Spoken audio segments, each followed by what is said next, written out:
All right, y'all, what's going on? I'm back again with another trade breakdown. We're gonna go ahead and get our review started. I'm gonna try to make this real quick, real simple. All right. So today, going into the day, I can see. Let me just clear all this shit out. So going into today, I did not trade live, and I was looking at the markets from my phone, and I want to say that I feel like looking at the market from my phone today kind of messed up my psychology a little bit, because I wasn't making decisions like in a just manner, and I didn't take any live trades. I'm just like really trying to hone in and focus on getting my mindset right when I approach the market, and I kind of don't like that I looked at it from my phone, because I feel like it made me make decisions that like weren't really conducive to what was really going on in the market. And it kind of, my trades that I originally had listed, they got, one of them was break even. I'm not gonna lie, one of them was break even. But right now, I'm just gonna go over what the optimal entry for today would have been trading my system and break it down, my thought process with everything. So going into the market right now, I can see that we're very, very bullish, right? I got a bullish fair value gap sitting right here. I didn't mark it up, but I got a bullish fair value gap right here. I got some support holding. I got more than one touch. It really wasn't no need to really mark this up, but I'm gonna mark it up anyway, just because that's how I do it. So fuck it. All right, so we got support right here with a bullish fair value gap right beneath. For the most part, the most recent structure, the market was consolidating, so it really wasn't too much to really take note of. But I was bullish just because of the previous bullish trend, right? We go to 9 o'clock. Okay, this is 9 o'clock. All right.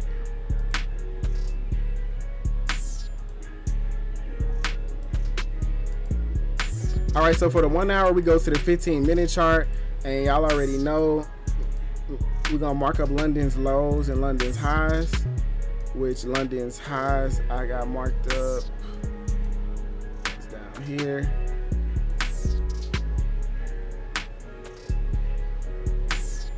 And London's highs is right here. Okay, so I already got marked up. So yeah, at the 15-minute, that's all I do. That's really how I mark up my my higher time frame key levels for the most part. Go to the hour time frame. I got support right here, a bullish fair value gap on the hour time frame, and then I'm looking for a level of resistance. I had to go all the way back here. I just like to have a idea of where the most recent liquidated levels are, so I just marked it up right here. We had to go far back, but so those are all my key levels for the most part. Like I said, I went back to my 15-minute, marked up my London's highs and my London's lows. At this point, I'm just waiting for the macro to open. So yeah, let's get into it. All right. Okay, so this is at 9:39. Now, I like waiting until the macro opens to take a trade, but as soon as I got to the charts, I noticed that a setup was immediately like pretty much lining up. And I'm gonna go through it right here. I'm gonna just take everything off and go through what the optimal entry for the day would have been. All right. So going down to the 3-minute chart, where we actually looking to take our setups and take our trades.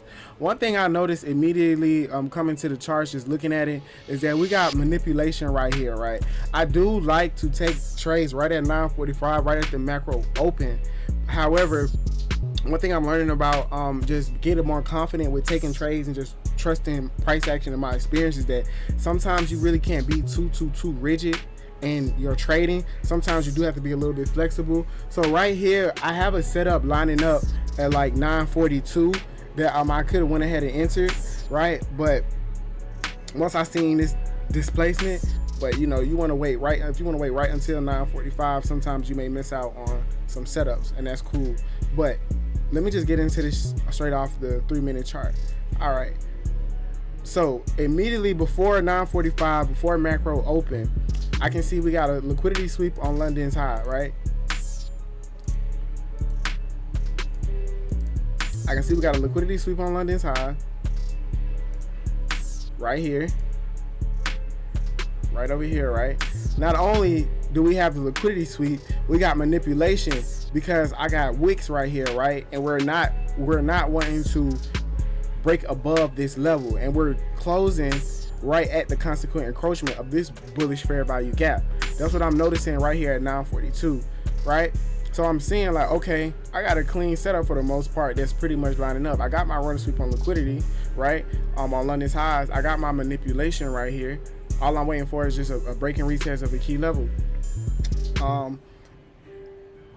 Once we came to this point, like I said, like I like to mention, we on a 1 minute chart right now. I like to use this as a pivot point. I call it a pivot point because the market is reversing. So I'm like, okay, the market pivoted right here. So this is like my market structure shift to the downside. My market structure shift to the downside. This is where the market chose to pivot at. Where did it pivot at? Right at a resistance level. It's not any random level. It pivoted at right at a resistance level and left us a wick showing the manipulation. So once we get down here and we're in this bullish fair value gap, once I see price close below this fair value gap or showing some displacement outside of the fair value gap, it's like, all right, I want to probably line up to take some type of sales. So this is at 944. Fair value gap was formed between these 3 pattern candle sequence. Now, right at 945, you could have went ahead and entered because there was displacement, or you could have had your entry right at the bottom of that bearish fair value gap. But let's see if that would have played out. Price never came back up to that bearish fair value gap, right? But the ideal entry would have been trading patiently and really waiting on my system if I'm going to be 100% vulnerable and honest, right? Once these lows got broken, I came into the day bullish. Remember that. I came into the day bullish. So once these lows got broken and we seen that price got a good displacement, a strong bearish closure below these lows, what I would ideally want to do is wait for a break and retest of this bearish fair value gap, because this bearish fair value gap would be an entry point for me, right? This will be an entry point for me. That's what I like to do. We got our displacement right here.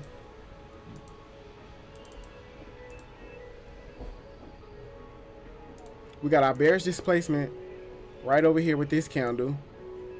And the macro does offer speed and efficiency. So if you're trading on a 1 minute, you could have gotten in right at the break of those lows, but that doesn't stop price from coming down and sweeping and then reversing. So the ideal safest entry would be to wait on a rebalance of this fair value gap and then try to secure 50 points. Now remember, the proper mindset, being that I'm bullish for the day, being that I really want to look for some buys, the safest thing to do would be to take a quick 50 points and on a counter trend move and try to get out, because I anticipated my draw of liquidity to be right here at London's lows, right? But yeah, so at this point, price pretty much broke below these lows and we're getting a bearish signatures. We are in the middle of a bullish fair value gap, right? And a demand level. So we want to see how price reacts to this level as well. And from trading on the phone, I couldn't even see this all the way right here. So I just, I just was looking at it and it kind of messed up my psychology and my confidence a little bit. I'm not going to lie. But once we see price tap back into this bearish fair value gap and start moving away from it, that's an algorithmic signature to just go ahead and start shorting, right? I believe we did have a 1 minute bearish fair value gap right here, if I'm not mistaken. Hold on real quick. Let me see.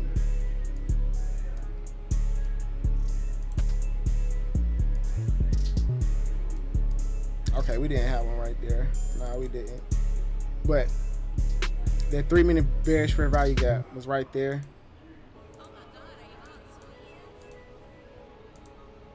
And I didn't take this trade live, so as I'm breaking it down, I'm reviewing it as well. That's probably why it's a little bit longer than the other ones and a little bit more repetitive. But yeah, so we broke below these lows with displacement. We got our manipulation up top here. We got our market structure shift to the downside up here. Now we really have a market structure shift to the downside once we break these lows. We got our displacement. Now we want to wait on a break and retest of that fair value gap so we can go short.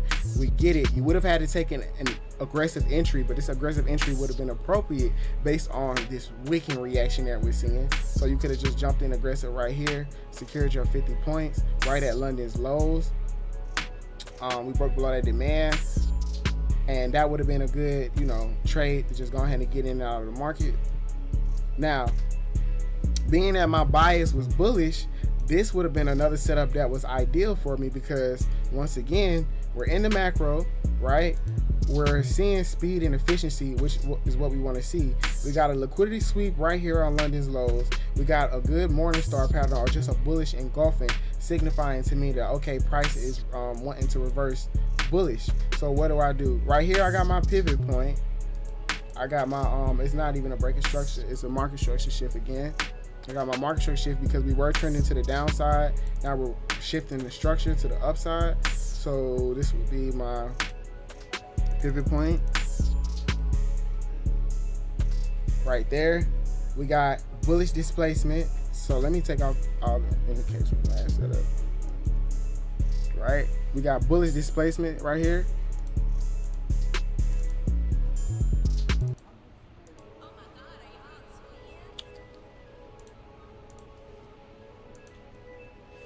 And now what we want to wait on is for price to create a fair value gap or to test right here at the top of this wick so we can try to find a buy entry, because we got our manipulation right here with these wicks. We got our manipulation, right? We got a market structure shift to the upside. We got a long displacement candle.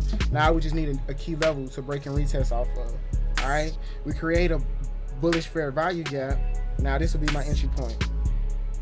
This will be my entry point at the top of this wick right here, and then we'll put our stops below here, because price already manipulated right here at this level of liquidity. So if we break anywhere below here, I know that price pretty much don't want to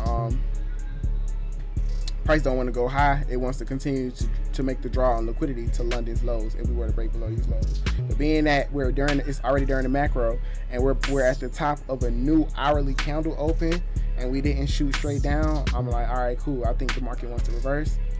Take my entry point right here at this imbalance, that bullish fair value gap. Price comes down, we tap it, because guess what? We manipulated. So we took out the liquidity from these lows, rebalanced, and now we got some good momentum off of that level.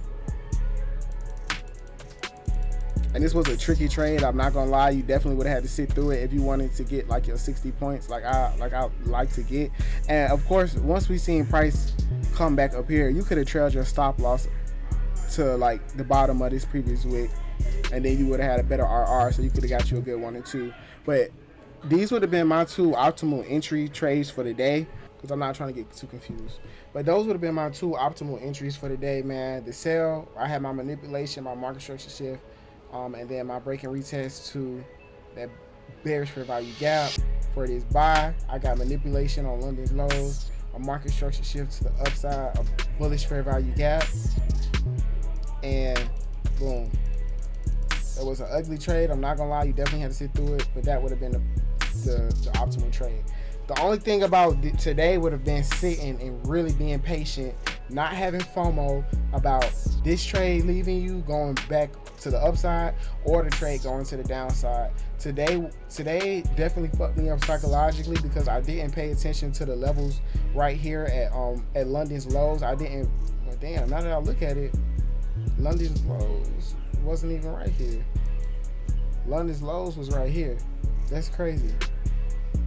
So I'll go back and correct this. This wasn't a liquidity sweep on London's low. It was just a liquidity sweep on an internal low. So it still counts as a liquidity sweep, but it wasn't London's lows liquidity sweep. It was just sell side. I'm glad I took notice of that.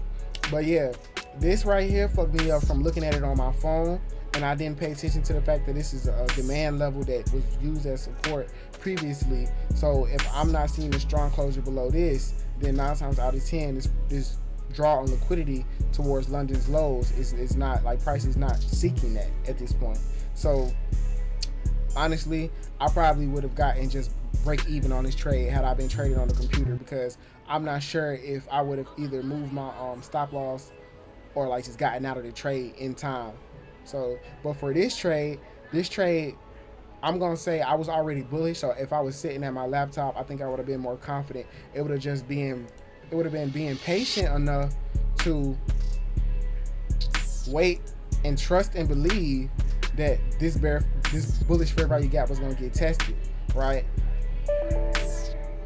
That's what was gonna be the challenge, to just wait for that, and once this candle came back down, to just stand on my 10 and not get out of it.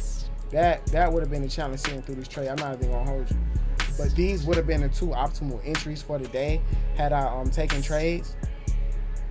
And yeah, man, that's the end of the video. Still from the first half of the macro, still good. We had no news, so getting in right there aggressive, it made sense, and getting in right here aggressive made sense.